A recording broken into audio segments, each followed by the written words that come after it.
She was born in France, though she is an American symbol.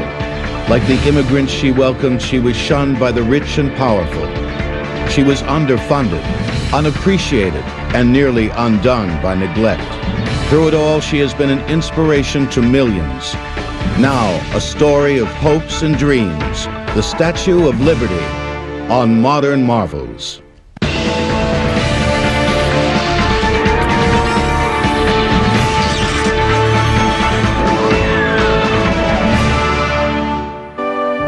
When the American colonies revolted in 1776, the world recognized the rising tide of freedom. Its intoxicating spirit traveled around the globe, inspiring similar revolutions, especially in France, where popular uprisings demanded the end of aristocratic rule.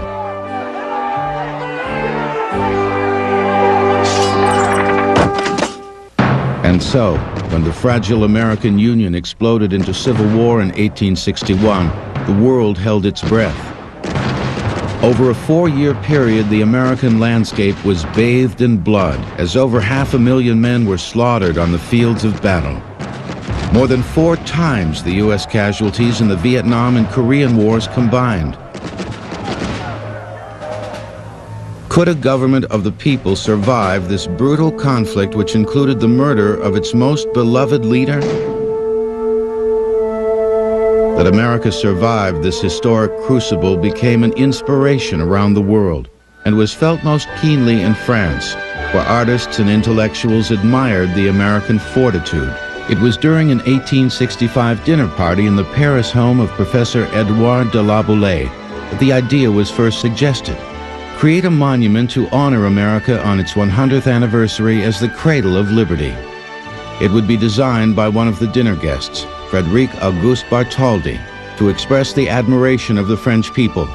At the same time, it would serve as a public slap in the face to Napoleon III, the reigning French monarch who had no taste for the intellectual liberty of his own countrymen. Bartholdi was an old hand at creating such monuments. The arc of his career suggested that this female representation of liberty would be a triumphant crescendo. As an artist, he reflected the unique sensibilities of his age. The period in which she was created, and the second half of the last century, was an enormously gigantic period of bravado and symbolism in the architecture of cities, in literature, in art. It was a period of great bursting out.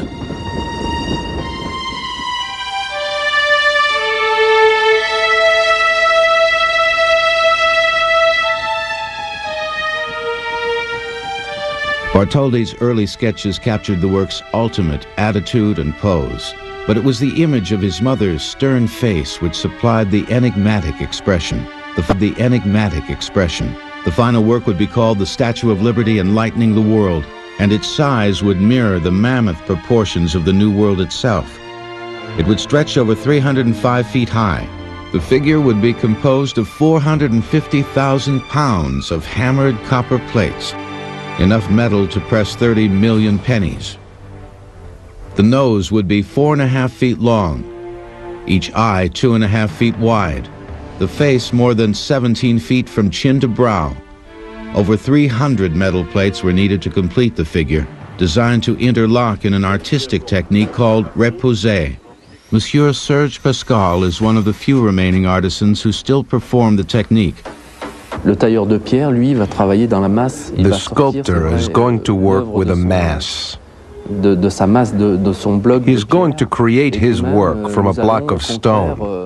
Whereas we give a flat sheet a definite shape that looks like something. It was his company that recently worked with American crews to restore the statue. It begins by using a plumb bob pointing system to form giant plaster replicas of the model design. Then a wooden frame, a negative form, is built around the plaster. Into this frame, the copper sheets are formed. In the repoussage technique, we start out with a flat sheet of metal. It has to be shaped. It has to be what we call round embossing.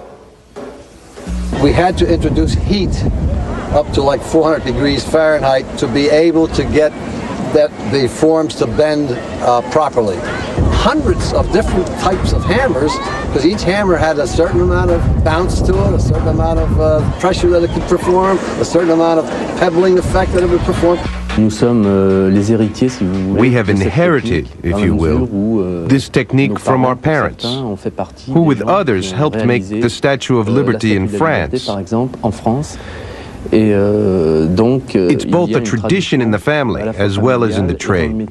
Because the final structure is hollow, keeping the statue's shell stable is an equally difficult engineering task. Up to this time, the statues of this size were all solid. And that was the original concept for this. The original architect-engineer that was working with Bartholdi was Viollet-le-Duc. And he had a plan for filling the interior with boxes of sand to give it stability so the wind wouldn't tip it over and so forth. In a divine act of providence, Leduc suddenly died, and so did the notion of stuffing the statue with sand. Instead, Gustave Eiffel, the engineering genius of the Eiffel Tower fame, proposed a radical new concept. His concept, which is entirely new, was to build a tower, an iron tower, and then frame out from it and support the copper statue, which was very much like a dressmaker's dummy. The result was a monument which inside and out captured the imagination. Its structural support was as radical as the new social structures defining the American ideal. Eiffel had mentioned that it was a magnificent space, a cathedral kind of space inside. Bartholdi himself chose the site for his statue in America, a small patch of land in New York Harbor called Bedloe Island. It was an overgrown oyster bed named after an early Dutch settler who purchased the property from the Mohican tribal nation. The United States had built a fort on the island in 1800, and it served as the site for a military hospital, communication center, and ammo dump during the Civil War. Bartholdi's vision to erect the statue here was a bold move, and a logistical challenge which would demand substantial funding. So in 1874, he formed the Union Franco-American Committee to raise the funds through public lotteries. He had already decided to begin work on the copper reposé before the money had actually been donated, hoping that there would be sufficient contributions to finish. Bartholdi's Paris workshop was big and loud and packed with an army of exacting artisans. Even ex-President Ulysses S. Grant dropped by to watch the progress. But the work was slow and underfunded. By 1876, the year the statue was to be completed, only the right arm and torch were in shape for a presentation. They were sent to Philadelphia as part of the American Centennial Exposition. The hope was to build interest and generate contributions towards the completion of the gift. By this time, Bartholdi had decided that France would supply the statue and America should construct the pedestal, even though the United States had yet to accept the colossal gift and Bartholdi hadn't acquired the rights to use Bedloe's Island. Bartholdi's fundraisers included lotteries, fancy dinners, and a lunch served to 20 reporters inside the statue's right leg. The Statue of Liberty will continue in a moment on Modern Marvels. We now return to the Statue of Liberty on Modern Marvels. What a weird idea to give a huge statue. And there was a lot of pulling and pushing, saying, no, we don't want it. And finally, the US ambassador had convinced the Congress to say, no, you must take it because the French are going to be upset. Many people were suspicious of the French gift celebrating the American Revolution. Would the sculpture portray liberty as a bare-breasted revolutionary as rendered in European art? The New York Times suggested that the statue was a scam for Bartholdi to make a personal fortune. And American millionaires like J.P. Morgan and Cornelius Vanderbilt joined Grover Cleveland in declaring that the promotion of liberty would cause unrest among America's lower class, the working poor. But with the enthusiastic support of newspaper publisher Joseph Pulitzer, the American Committee was formed in 1877 to organize grassroots funding. after the government, the wealthy, and their corporations turned their backs. Well, every trick was used 100 years ago to try to raise money, from selling toothpaste, which was the Statue of Liberty toothpaste, to selling small replica. Even before she was fully assembled, the Statue of Liberty became a celebrity spokesperson for all manner of products in order to raise construction funds. She has been an advertising icon ever since. The product endorsement feeding frenzy took the new art of hucksterism to dizzying heights, but it wasn't enough. Pulitzer realized that the project had to tap into America's soul, and he persuaded a young poetess, Emma Lazarus, to compose a stirring verse to capture the public's imagination. The poem was called The New Colossus. It was inspired by the tragic slaughter of Russian Jews during the pogroms of the era. Give me your tired, your poor, your huddled masses yearning to breathe free, she wrote. The wretched refuse of your teeming shore. Send these, the homeless, the tempest-tossed, to me. Meanwhile, Liberty was erected on the streets of Paris, an exile herself, waiting for the money and the permission to emigrate to the United States. Though many French citizens were determined that she not be given to a seemingly ungrateful America, the finished statue was presented to U.S. Ambassador Levi P. Morton on July 4, 1884. 1 month later in the United States, work began on construction of the statue's gigantic pedestal, a 154-foot-high behemoth, nearly as tall as the statue itself. The foundation would be recessed 53 feet into the earth to support the massive weight, and spread over more than 8,000 square feet at the base. It was the largest placement of concrete, mass concrete, that had been done up to that time. And it was still in a state of development. The cornerstone was a 6-ton slab of Connecticut granite set in place on a rainy afternoon ceremony on August 5, 1884. Yet the celebration was short-lived. Less than 3 weeks later, the project had exhausted its funds and work stopped. So the statue was accepted, was built and ready to be shipped, and there was still no pedestal because there was no money to really pay for this pedestal. Once again, Joseph Pulitzer attacked what he called the American disgrace by rallying the support of the American people, offering children, the poor, and the humble an opportunity to donate their pennies and nickels to the effort, and in exchange, see their names printed on the front page of his newspaper. The effort was a resounding success, raising $102,000 and helping the Liberty design become stylish and fashionable. Cornelius Vanderbilt's daughter even dressed as Liberty for a festive social affair. The party cost more than the building of the statue itself, and her upper-crust party guests refused to contribute to the celebration of the common man.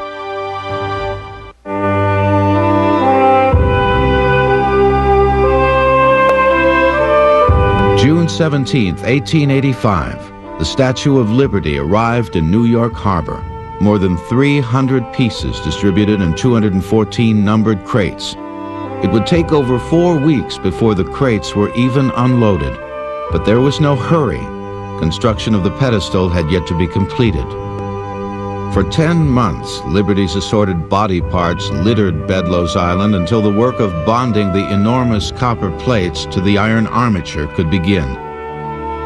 A spiraling staircase was attached to the center structural beam, which allowed workmen access to the elevated points at which pieces would be secured to the frame. Though now closed, this same staircase was once used by visitors to climb to the top of the monument through the hollow cathedral of Liberty's form. The giant jigsaw puzzle didn't always fit as planned. Liberty's crowned 7 rays of light, representing the 7 continents, was positioned too close to her right arm, allowing a dagger-like ray of light to actually pierce her copper flesh. That was what we referred to as a birth defect. That occurred while it was being constructed. It was the artist himself who was responsible for the flaw back at the studio in Paris.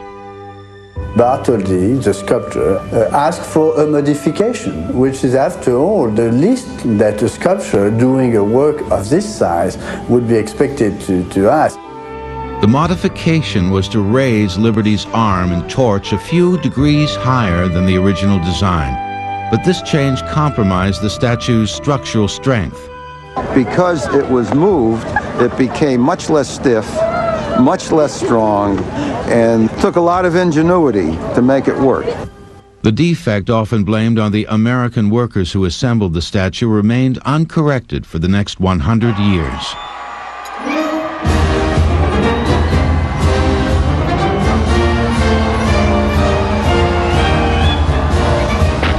Finally, on October 28, 1886, the Statue of Liberty was complete. 10 years and 116 days after the original American centennial delivery date. After 21 years of planning, fundraising, and sculpting, Liberty stood tall. Across a fog-shrouded harbor, nearly 1 million people struggled to view the unveiling ceremonies. Liberty appeared as a silhouette through the mist. A tri-colored French flag covered her face.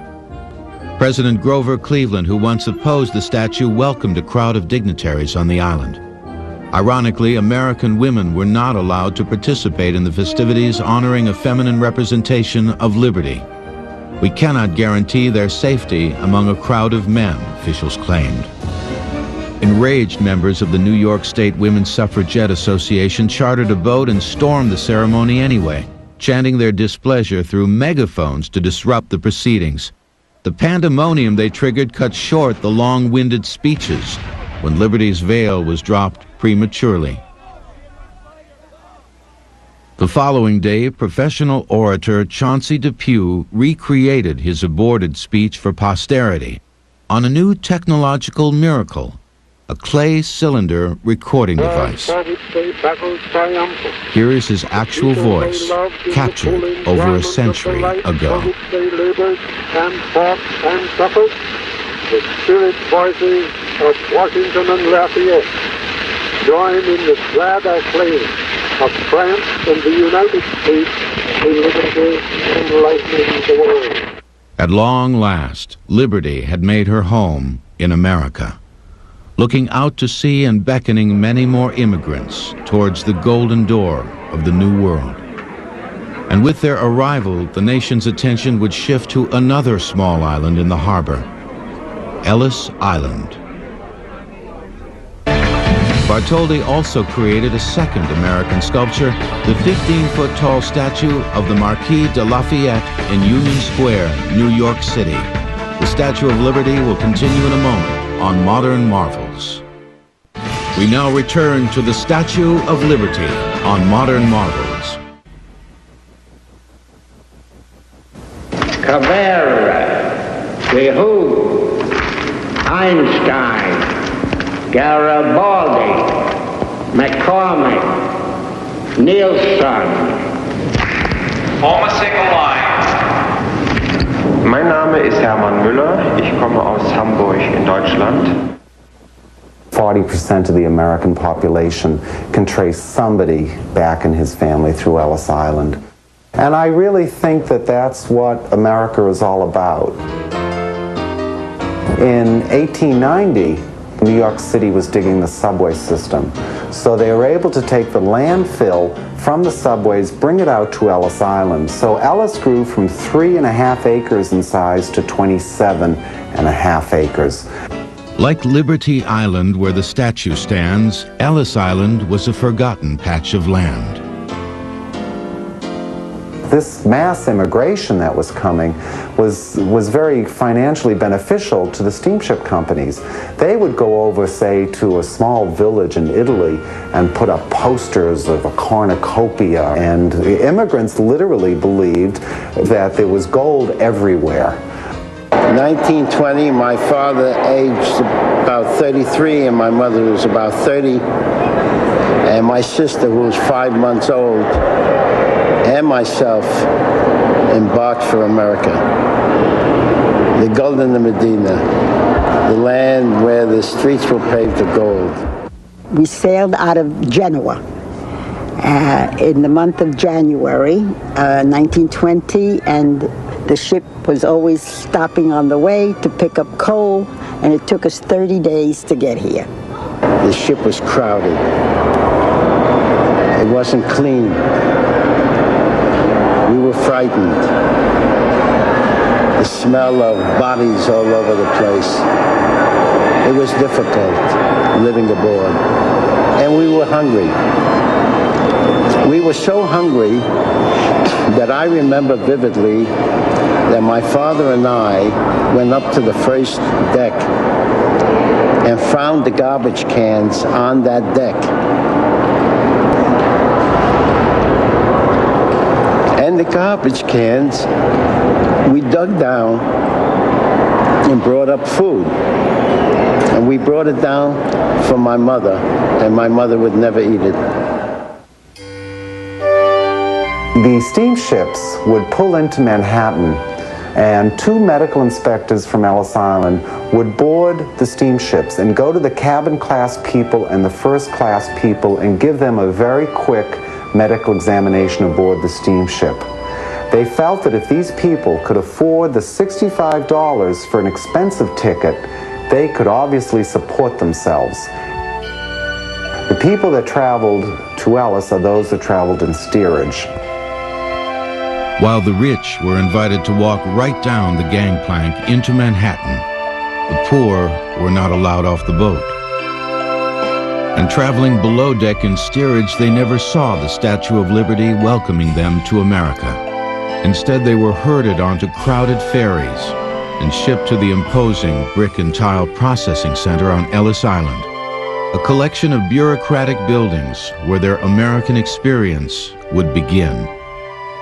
They would enter Ellis Island to the baggage room. They would have the opportunity to check their bags so they wouldn't have to carry them while they were being processed.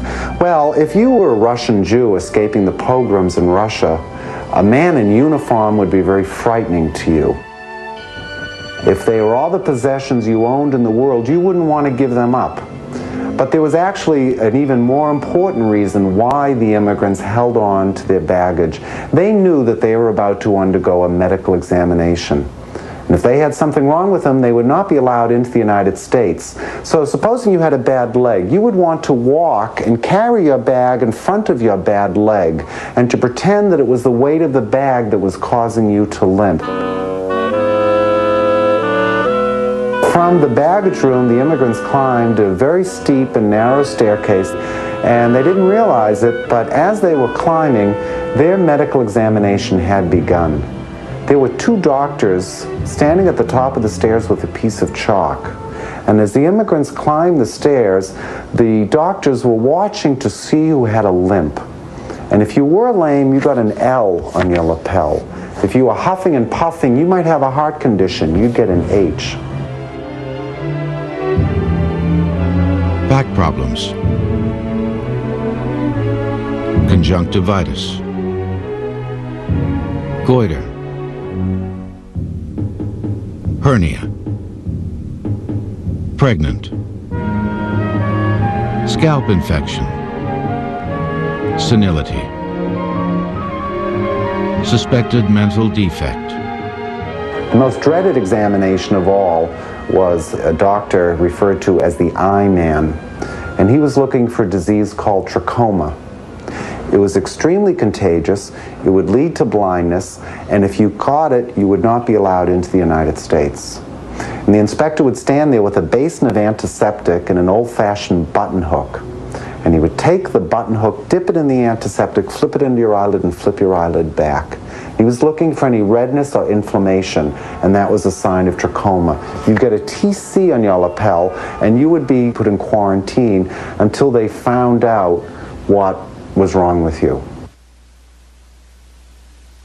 My father received a chalk mark on his lapel, and not realizing what it meant, he didn't wipe it off like others did. It seems that while on ship, he shaved with a straight razor and cut his face and had a little scar.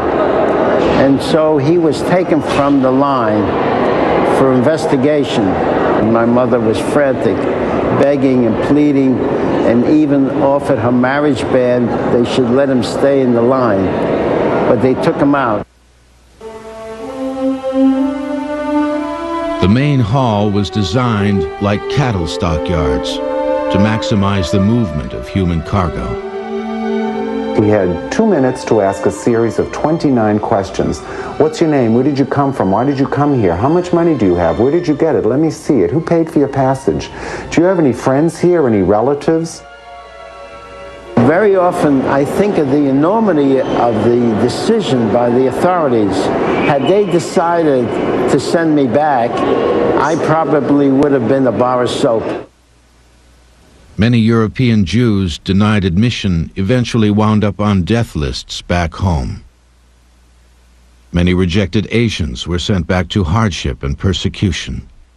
There were a group, an entire shipload of Italians coming through that did not have their papers. And their papers, their official papers, were ultimately initial W period, O period, P period, without papers. So the workers at Ellis Island, just for shorthand, would say, oh, we have 3 warps here and there are 5 warps over there. If a person was a Christian, they would put a little crucifix on the top of the page. And if they were Jewish, they would put a circle. Well, the word for that is keikel. The New World was full of surprises. The first was food. The original food concessionaire stole most of the money he was given to feed the immigrants with, and he wound up serving them stewed prunes over dark bread twice a day. He was fired, and as time went on, with fewer immigrants coming, they were able to serve ethnic meals. They would have a German meal at 1 o'clock, an Italian meal at 2 o'clock, and so on. But that led to the problem of the German showing up at the Italian meal of spaghetti and tomato sauce, and a lot of them would refuse to eat it, saying it was just too frightening looking. We stayed for 10 days in the big hall. And there were double and triple bunk beds in there, very, very closed. And they were very, very crowded, and very, very smelly, and very, very noisy. It was constant turmoil. And each morning I would take the 2 mattresses to the heap, and each night I would bring them back to put on the bed. And I only learned recently that the purpose of the mattresses being taken away was to fumigate them. The massive steam pressure tanks used to delouse mattresses are still in storage at Ellis Island, grim artifacts of a time when immigrants were considered as so many diseased rodents, ready to invade polite American society.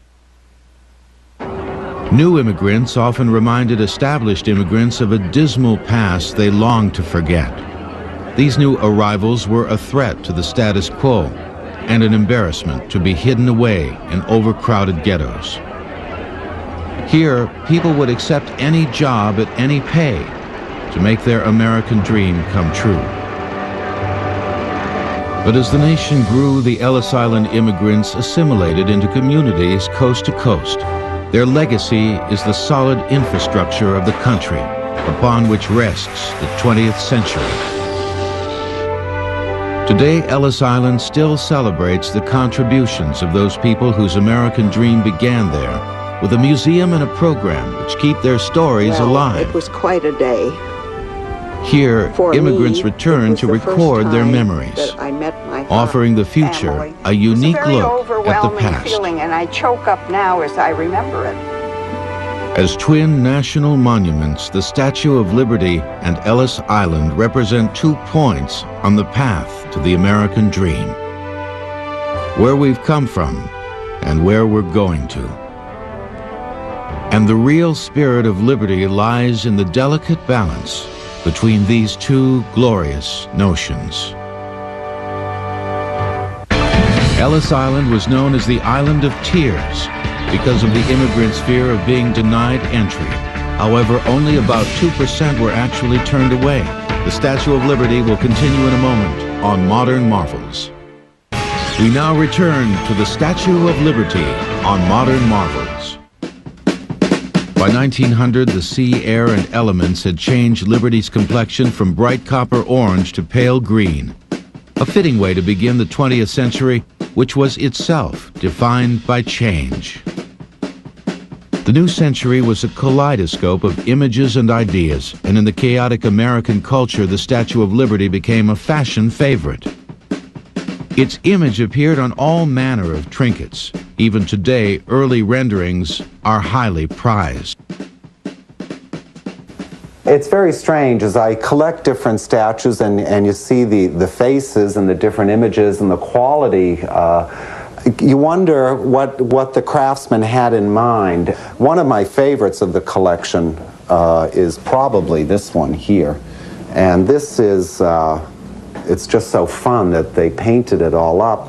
But inside it said, made in occupied Japan. Perhaps we cherish Liberty because we realize that she is vulnerable. As in 1916, when German saboteurs at the height of World War I managed to blow up a munitions storage facility in New Jersey. First reports claimed dozens of deaths. The impact was felt 90 miles away. Police were called to stop looting in the streets of New York, and the statue lost nearly 100 bolts in her right arm as a result of the blast.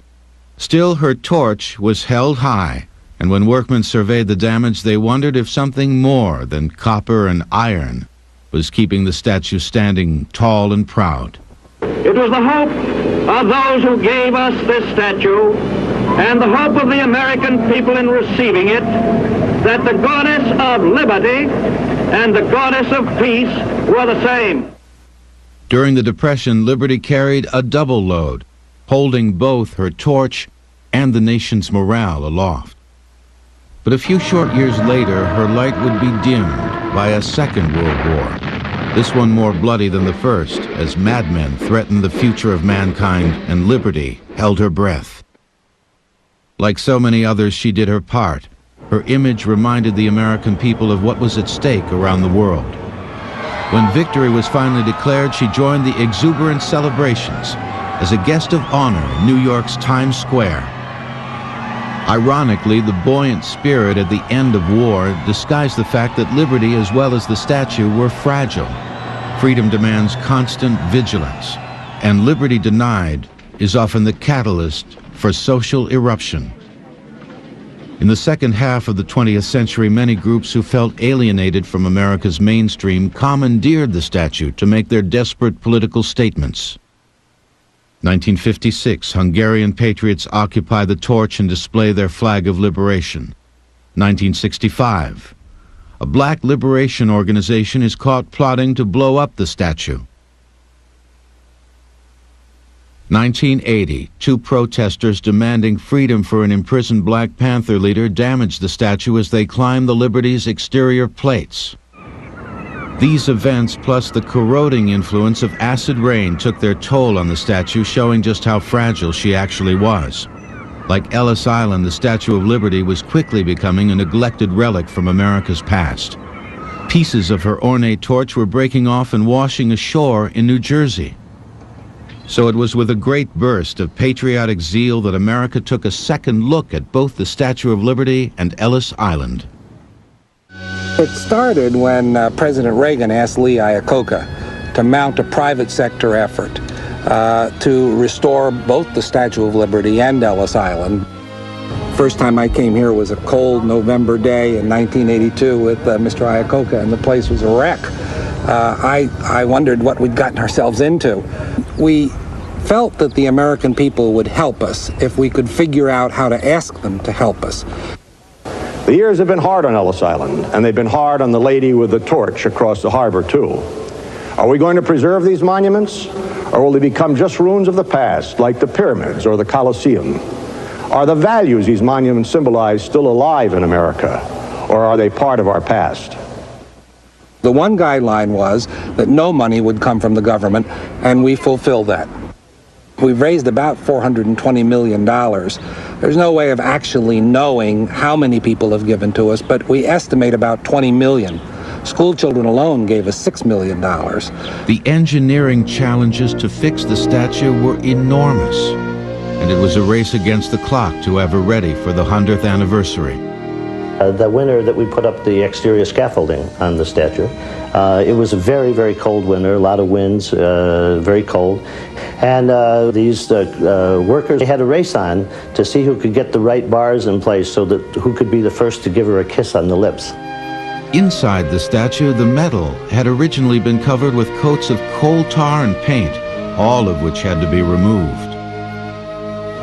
We had removed the original paint on the inside of the statue using liquid nitrogen. It had around 7 layers of paint, and it would just crackle and come apart. We thought we were going to spend months doing this, and we wound up doing it in about a week and a half.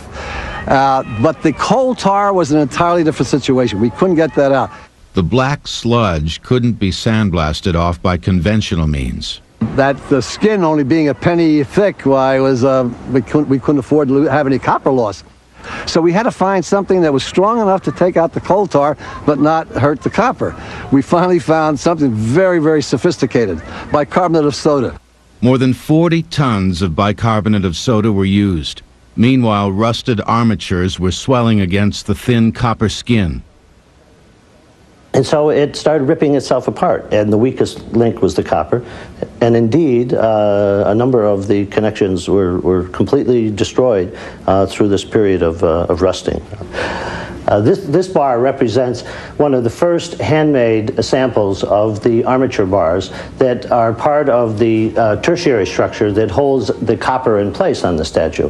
And of course, originally, it was very easy to make these because they had already used a process that is called repoussé. A literal translation is pushing from the reverse side, in which they made the copper, bent the copper on forms that were reverse forms. So then they just bent these bars on the same forms, and the two matched very nicely. We, of course, had another challenge. We didn't have the forms, but we had to replace over 1,800 bars, no two of which were the same.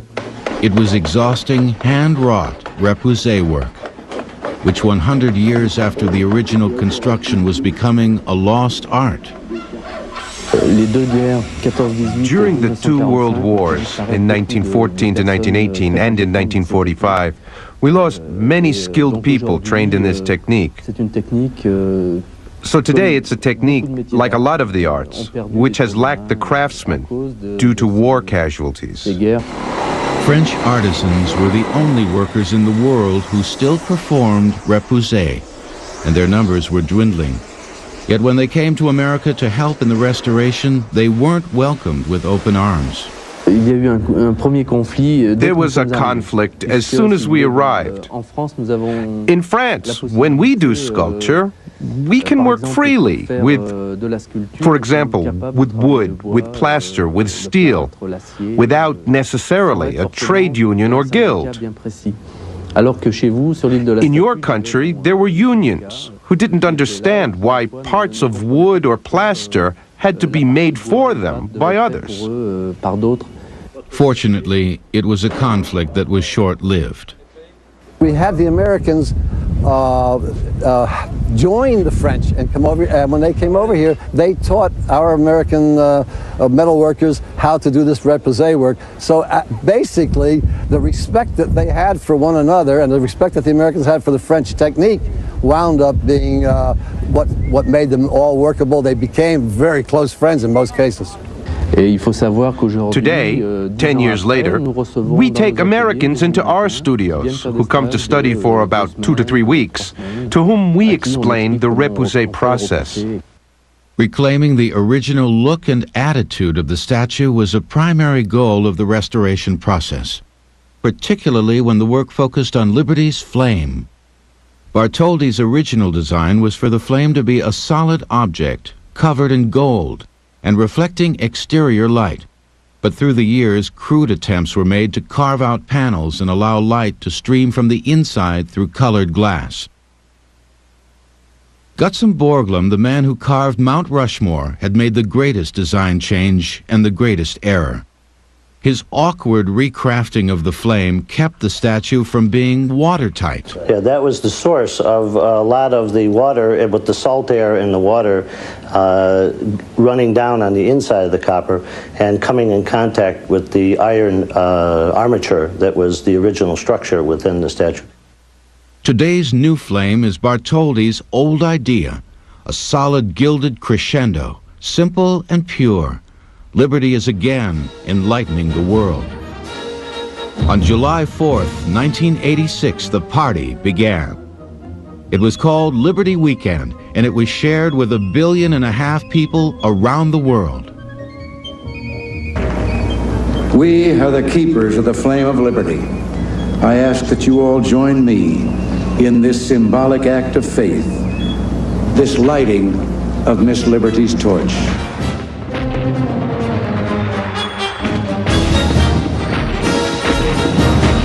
As the celebration exploded across the night sky, it sparked a new spirit of awe and wonder at the meaning of liberty.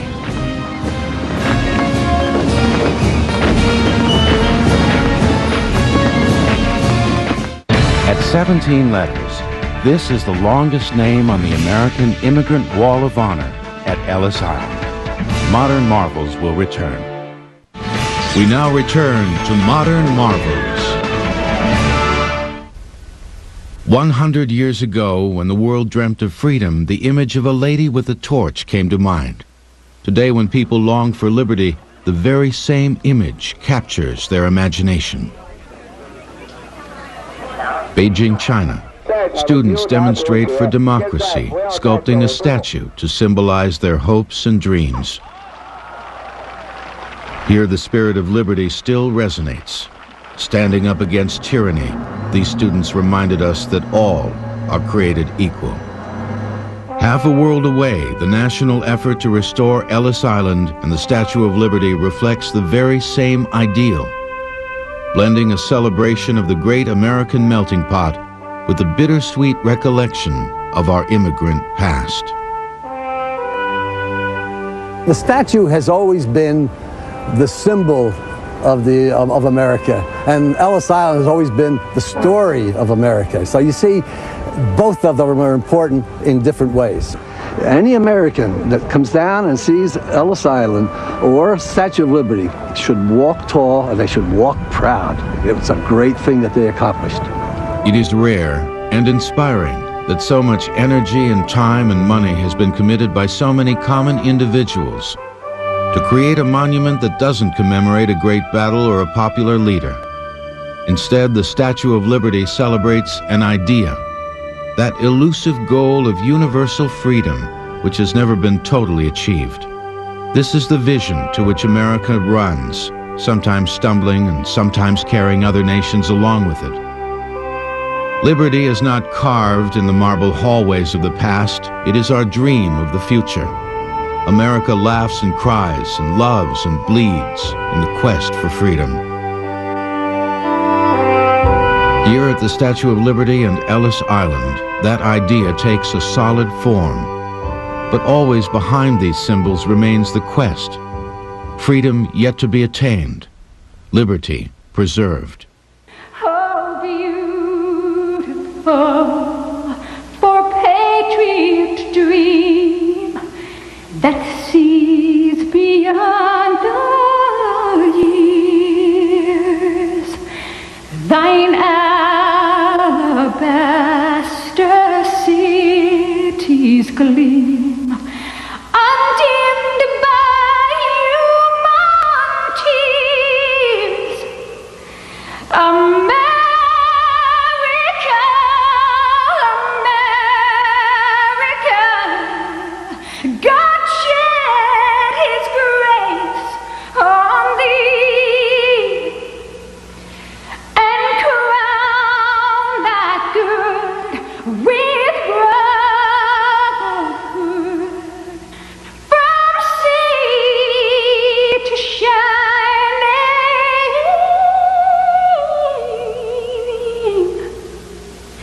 sea.